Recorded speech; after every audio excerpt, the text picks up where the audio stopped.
That night in Las Vegas, Elvis had given 9-year-old Michael, who was about to die, a chance to make a wish, but no one could have predicted that this wish would change the music world. Michael's wish was such a powerful and universal message from a child's pure heart that it affected not only that night, but decades to come, because that little boy had shown everyone what true heroism really meant. The sterile corridors of St. Jude Children's Research Hospital in Memphis echoed with the familiar sounds of medical equipment and hushed conversations on that gray November morning in 1973. 9-year-old Michael James Johnson lay in his hospital bed, his once vibrant brown hair now completely gone from months of aggressive chemotherapy treatments. Despite the IV lines snaking from his thin arms and the oxygen cannula beneath his nose, Michael's dark eyes still held a spark of defiance that impressed everyone who met him. The room was small but filled with evidence of a life interrupted too soon. Baseball cards were scattered across his bedside table. Mickey Mantle, Hank Aaron, and Willie Mays stared back from their cardboard prisons, reminders of dreams that would never be fulfilled. But dominating one entire wall were posters and photographs of Elvis Presley. Concert shots, album covers, and newspaper clippings created a shrine to the man Michael called the coolest person who ever lived. Dr. Sarah Coleman, the hospital's chief pediatric oncologist, had delivered the devastating news to Michael's parents 3 days earlier. The experimental treatments had failed, the leukemia had spread to his brain, and there was nothing more that medical science could do. 2 to 3 weeks, she had said, maybe a month if they were fortunate. The words had shattered Robert Johnson, a construction foreman who had worked double shifts to pay for treatments, and Linda Johnson, a school nurse who understood too well what the diagnosis meant. But Michael was different from other children facing such impossible circumstances. Even as his body weakened, his spirit seemed to grow stronger. When his parents, struggling to hold back tears, tried to explain what Dr. Coleman had told them, Michael had listened with the composure of someone much older than his 9 years. "I know I'm really sick," he had said quietly, his voice hoarse from the breathing treatments, "but I'm not scared anymore. I just want to do something important before I go." That something important crystallized into a single, seemingly impossible wish: to meet Elvis Presley and tell him how his music had helped him through the darkest days of his illness.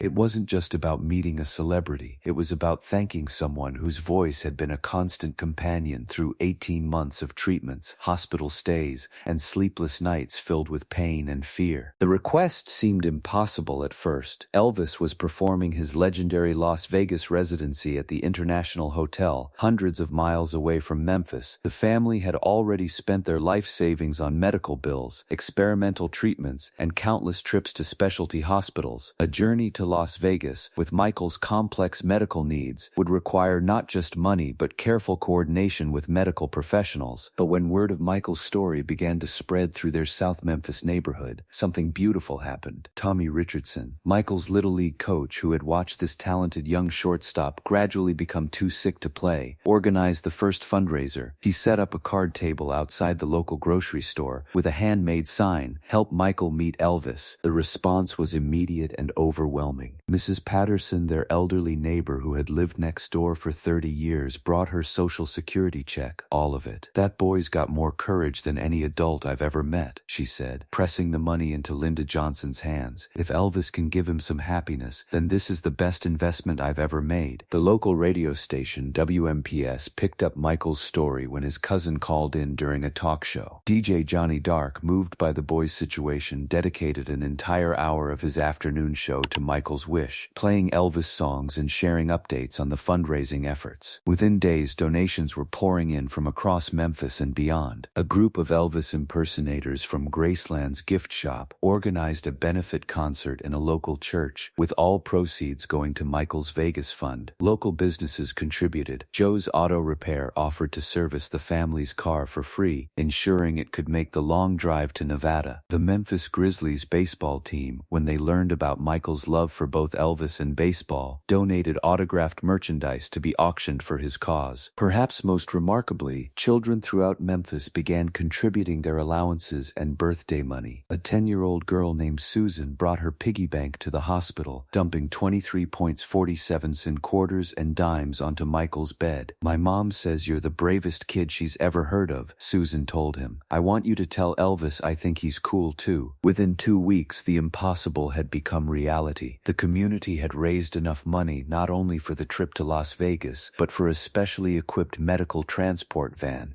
and a pediatric nurse to accompany them. The International Hotel, when they learned of Michael's story, calmed the family's room and upgraded them to a suite. Elvis's management, initially protective of the star's privacy, agreed to arrange a brief meeting before one of his shows. The journey to Las Vegas was both magical and heartbreaking. Michael, despite his obvious weakness and the portable oxygen tank that now accompanied him everywhere, was more excited than he had been in months. He had carefully prepared for the meeting, practicing what he would say to his hero and even writing a letter on hospital stationery that simply read, "Dear Elvis, your music helped me be brave. Thank you for being awesome. Your friend Michael." When they arrived at the International Hotel, Michael was overwhelmed by the grandeur. The massive chandeliers, the elegant lobby, the constant buzz of excitement. It was like stepping into another world. Hotel staff, who had been briefed about their special guest, went out of their way to make Michael feel welcome, with bellhops stopping to chat and casino workers offering friendly waves. The evening of the concert, Michael sat in his wheelchair in the front row, flanked by his parents and the medical nurse who had volunteered to make the trip. He wore his favorite shirt, a red polo that made his pale skin look less ashen, and clutched his letter to Elvis with hands that shook slightly from the medications. As the lights dimmed and the familiar opening chords filled the massive showroom, Michael's face transformed with pure joy. When Elvis took the stage in his iconic white jumpsuit with golden accents, the boy's eyes grew wide with wonder. This was really happening. He was really here, watching his hero perform just feet away from him. Elvis was in exceptional form that night. His voice was strong and soulful, his stage presence magnetic. He moved through his repertoire with the confidence of a man who had conquered the world. But about halfway through the show, something caught his attention. In the front row, a small figure in a wheelchair was watching him with an intensity unlike anything he had ever experienced. There was something about this child that was different from the thousands of fans Elvis had seen over the years. It wasn't just the obvious signs of serious illness, though those were unmistakable. It was the way the boy watched him, as if every note, every movement, every word was being absorbed and treasured. This wasn't casual entertainment. This was something sacred. During a quiet moment between songs, Elvis found himself looking directly at Michael. When their eyes met, the boy smiled, a radiant, beautiful smile that seemed to light up his entire face despite his obvious frailty. It was then that Elvis made a decision that would change both their lives. "Ladies and gentlemen," Elvis said, stepping closer to the front of the stage, "I can see we have some very special guests with us tonight." His voice carried that familiar warmth that had made him beloved by millions, but tonight it held an extra tenderness. Sometimes music brings people together for reasons that go way beyond entertainment. The audience quieted, sensing that something extraordinary was about to unfold. Elvis's eyes remained focused on Michael, whose parents were now holding his hands tightly, sensing the significance of the moment. "I see a young man down here in the front row," Elvis continued, his voice gentle but clear, "and something tells me he might have traveled a long way to be with us tonight. Son, what's your name?" Michael looked around nervously, hardly believing that Elvis Presley was speaking directly to him. His voice, when he finally managed to speak, was soft but carried surprising strength. Michael Johnson, Elvis repeated, and somehow when he said the name, it sounded like music. "That's a strong name for what I can tell is a very strong young man. Michael, how far did you travel to be here tonight?" "From Memphis," Michael answered, his voice growing slightly stronger as the reality of this incredible moment began to sink in. The audience began to applaud softly, moved by the obvious connection forming between the superstar and this brave young boy. Elvis nodded thoughtfully, and those closest to the stage could see genuine emotion beginning to build in his eyes. "Memphis, that's my hometown too, Michael. I bet you've got some folks with you who love you very much." Michael turned slightly to indicate his parents, both of whom were now crying openly. "My mom and dad," he said simply, "and Nurse Jenny. They all helped me get here because—" He paused, gathering his strength for what he needed to say. "Because your music helps me when I'm scared." The simple honesty of his words hit Elvis like a physical blow.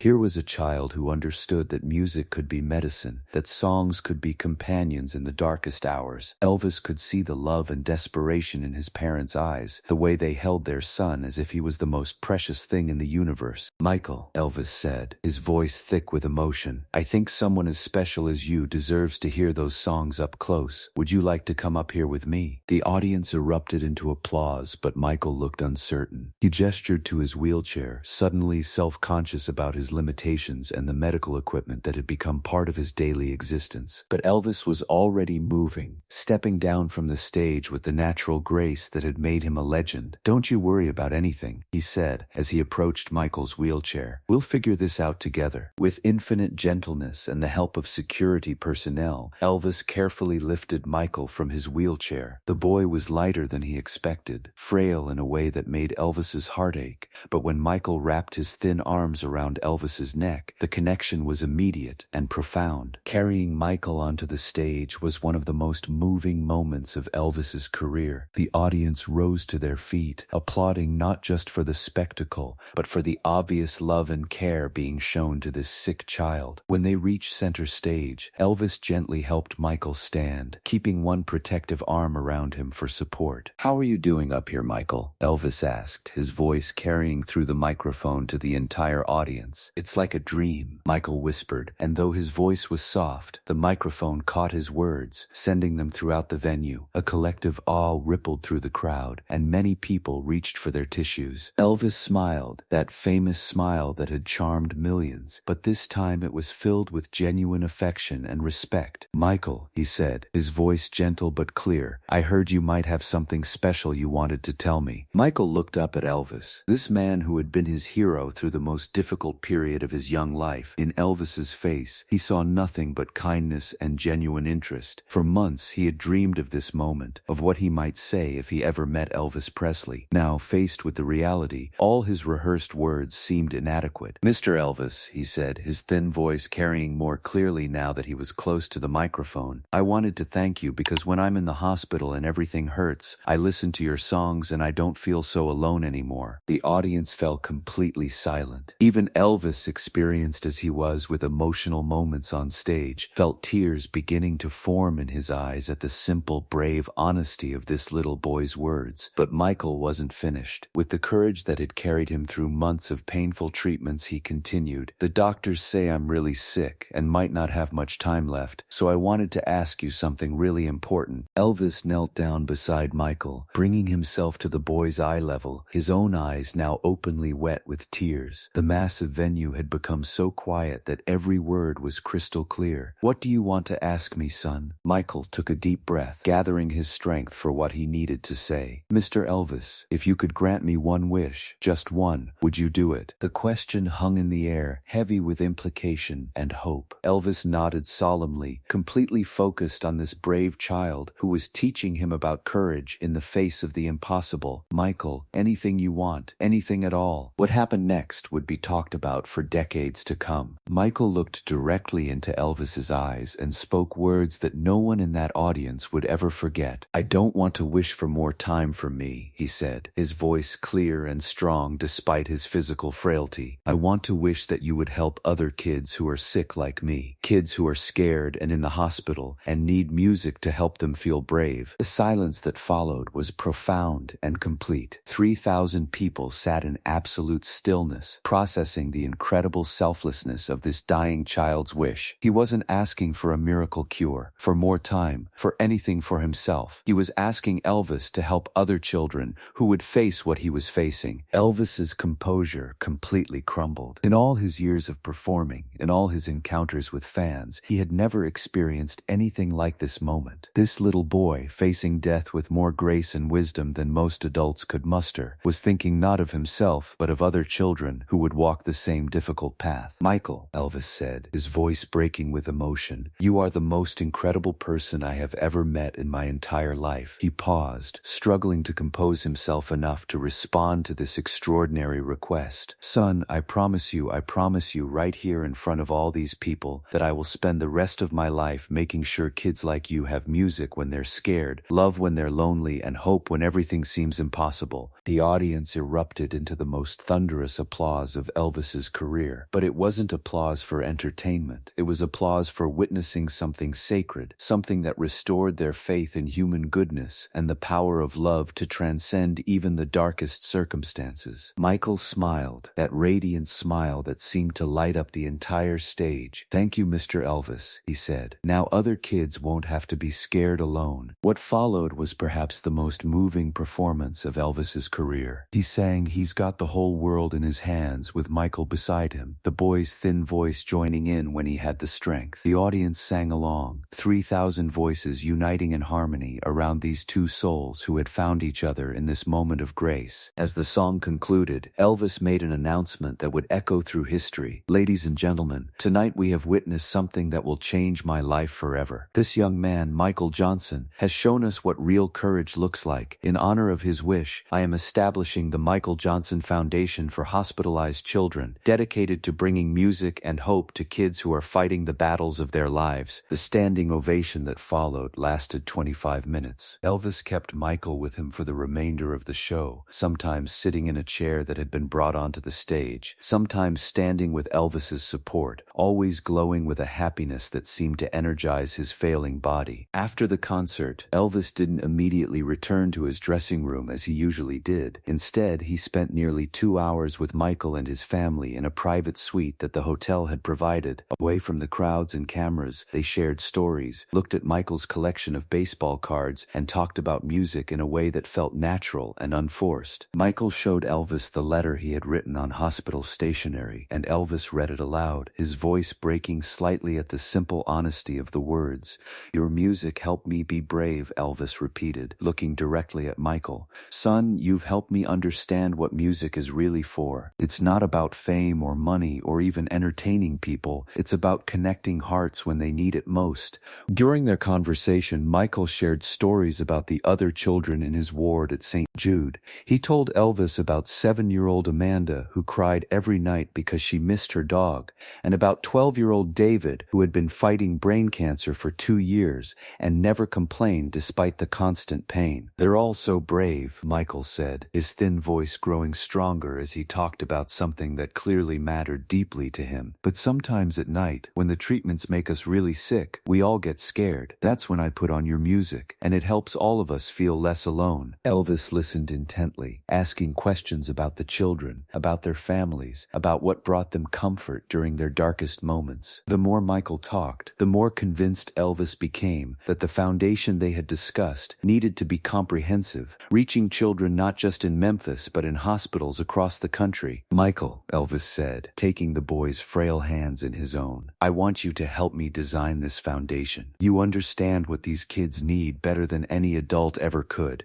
Will you be my partner in making sure children like Amanda and David never have to face the scary times alone?" Michael's eyes lit up with a sense of purpose that seemed to energize his entire being. "Really? I can help decide how to help them?" "More than that," Elvis said firmly. "I want you to be the foundation's first director of children's services. We'll call it the Michael Johnson Foundation for Children's Music Therapy, and every decision we make will start with one question: what would Michael want for these kids?" Over the next several hours, they worked together to outline the foundation's mission. Michael suggested creating music buddy programs where young volunteers would visit hospitalized children, bringing instruments, songs, and friendship directly to their bedsides. He proposed training special music therapists who could work specifically with pediatric cancer patients, understanding the unique challenges they faced. "Sometimes when you're really sick," Michael explained with startling insight, "you can't move much or talk much, but you can still listen. And if the music is right, if it's played by someone who really cares, it can make the hurt feel smaller." Elvis was amazed by Michael's understanding of concepts that most adults in the music therapy field were just beginning to explore. His suggestions were not only compassionate but practical, born from his lived experience as a patient who had found healing in music. The next morning brought an unexpected gift. Michael, who had been growing visibly weaker each day, suddenly experienced what doctors call a rally, a temporary improvement that sometimes occurs in terminally ill patients when they have something important to live for. His energy increased dramatically, his appetite returned for the first time in weeks, and the spark in his dark eyes burned brighter than it had in months. Dr. Patricia Williams, a pediatric specialist in Las Vegas whom Elvis had consulted, examined Michael at the hotel. "I can't explain it medically," she told his parents, "but I've seen this before. When people have a strong sense of purpose, when they feel they have important work to finish, the human spirit can sometimes override the body's limitations." Michael used this unexpected energy to do something remarkable. With Elvis's help and the hotel's recording equipment, he created a special message for the children back at St. Jude. His voice, though still thin, carried a strength and conviction that moved everyone who heard it. "Hi everyone, this is Michael. I know you're scared sometimes, and I know the treatments hurt, and I know you miss home and your pets and playing outside, but I want you to know that you're not alone. Not ever. Mr. Elvis and I are working on something special to make sure you always have music when you need it most. Music that will remind you how brave you are, how loved you are, and how much your life matters. Keep fighting, keep hoping, and remember that every single one of you is a hero." When the recording was played in the pediatric oncology ward at St. Jude the following week, nurses reported that children throughout the unit began singing along, many of them for the first time since their diagnoses. The recording became such a source of comfort that copies were made and distributed to children's hospitals across the country. Meanwhile, Elvis had mobilized his entire organization around the foundation concept. His manager, Colonel Parker, initially concerned about anything that might interfere with Elvis's performing schedule, changed his mind completely after meeting Michael and witnessing the profound effect the boy had had on Elvis. "I've worked with Elvis for 20 years, Parker told a reporter, and I've never seen him more focused, more genuinely happy, more purposeful than he's been since he met that remarkable boy." Michael didn't just make a wish, he gave Elvis a mission that has transformed him. Major record labels, music publishers, and fellow musicians began pledging unprecedented support for the foundation. Johnny Cash called personally to offer his services for benefit concerts. Dolly Parton sent a telegram promising to write songs specifically for hospitalized children. The Nashville music community, traditionally competitive, united around Michael's vision with remarkable cooperation. But perhaps the most meaningful support came from an unexpected source: other children who had heard Michael's story. Letters began arriving from kids around the world, some sick, some healthy, all inspired by Michael's selflessness. A group of 8-year-olds in California organized a lemonade stand and sent their earnings of $43. High school musicians in Ohio recorded an album of lullabies and donated all proceeds to Michael's foundation. Michael read every letter personally, responding to as many as he could despite his declining strength. "They're not just giving money," he told his parents with tears in his eyes. "They're giving hope, and hope is what makes the medicine work better." As Michael's rally continued into its second week, something extraordinary happened. Elvis arranged for Michael to make a surprise appearance at one of his subsequent Las Vegas shows. This time, instead of being a surprise guest, Michael was introduced as the foundation's co-founder and the inspiration behind what would become one of the most successful children's charities in music history. The audience's response was overwhelming. Many people in the crowd had heard Michael's story through news reports,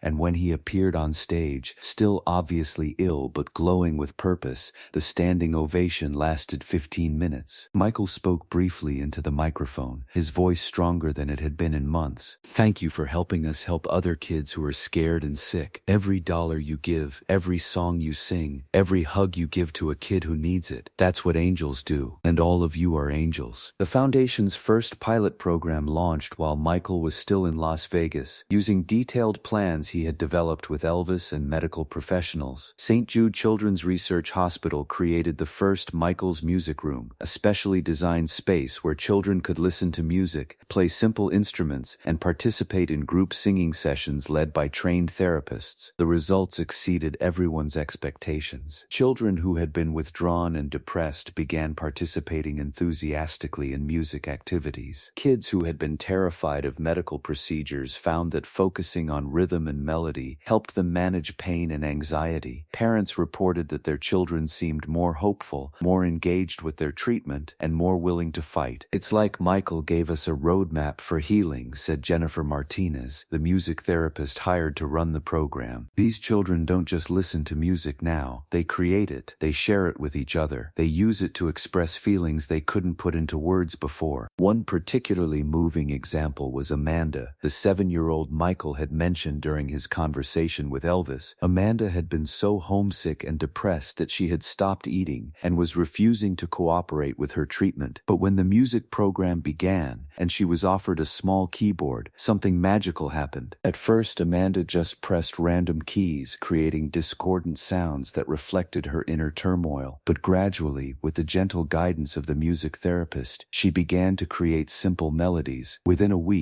she was composing little songs about her dog back home, about her hopes for getting better, about her dreams for the future. "I'm going to write a song for Michael," Amanda told the therapist during one session. "He helped me find my voice again." Stories like Amanda's multiplied throughout St. Jude and began spreading to other hospitals where similar programs were being implemented. Elvis, who received regular updates on the foundation's progress, shared each success story with Michael, who responded with joy that seemed to strengthen his failing body. As Michael's time in Las Vegas extended beyond the original 3-day visit, he was now in his 3rd week, far longer than doctors had initially expected him to live. He began planning for a future he might not see. With remarkable maturity and foresight, he worked with Elvis's team to create detailed protocols for expanding the music therapy programs to children's hospitals nationwide. He recorded instructional videos for music therapists, explaining from a patient's perspective what approaches worked best and what to avoid. He wrote personal letters to sick children he hoped the foundation would reach, messages of encouragement and hope that would be opened at specific points in their treatment journeys. "Dear new friend," one letter began, "today you found out you have cancer, and you're probably really scared. I was scared too when the doctors first told me, but I want you to know that you're stronger than you think you are, braver than you feel, and loved more than you can imagine. The music will help you remember that. Listen to it when you're afraid, sing along when you feel strong, and know that somewhere, someone who understands exactly what you're going through is cheering you on." Michael lived for 7 more weeks after that magical night in Las Vegas, 5 weeks longer than doctors had predicted. He spent those precious extra days not just fighting for his own life, but building a legacy that would outlast him by decades. The Michael Johnson Foundation officially launched during his final week, with Elvis announcing it at a press conference where Michael, though very weak, was able to cut the ribbon and speak briefly about his dream. When Michael passed away peacefully on a quiet January morning, surrounded by his family and with Elvis's voice singing "He's Got the Whole World in His Hands" playing softly in the background, the music world mourned the loss of its youngest humanitarian, but more importantly, it celebrated the incredible legacy he had created in such a short time. When Michael passed away peacefully in his sleep on a quiet December morning, Elvis was devastated, but he was also inspired. At the boy's funeral, which he attended despite his usual desire for privacy, Elvis spoke about how Michael had taught him that the greatest courage isn't in facing our own struggles, but in thinking of others even when we're fighting the hardest battles of our lives. The Michael Johnson Foundation became Elvis's greatest legacy outside of his music. It brought music therapy to children's hospitals across the country, funded instruments and concerts for young patients, and created programs that brought joy to kids facing the fight of their lives. Every year on the anniversary of that magical night in Las Vegas, Elvis performed a benefit concert, always ending with "He's Got the Whole World in His Hands," and always dedicating it to my friend Michael Johnson. Today, decades later, the foundation continues to operate, bringing music and hope to children in hospitals around the world. Michael's selfless wish created a ripple effect of compassion that continues to spread, touching lives in ways he could never have imagined. That night in Las Vegas, a dying 9-year-old boy taught a superstar and 3,000 strangers the most important lesson of all, that true heroism isn't in facing our own struggles, but in using whatever time we have to make the world better for others. Michael Johnson's impossible wish didn't just come true, it became a movement, a foundation, and an enduring reminder that love, expressed through music and compassion, has the power to change the world. In the end, Michael got exactly what he wished for. Children in hospitals around the world no longer have to face their fears alone, because his selfless wish created a legacy of love that continues to grow with each passing year. And every time a sick child hears music in their hospital room, every time they smile despite their pain, Michael's impossible wish comes true all over again.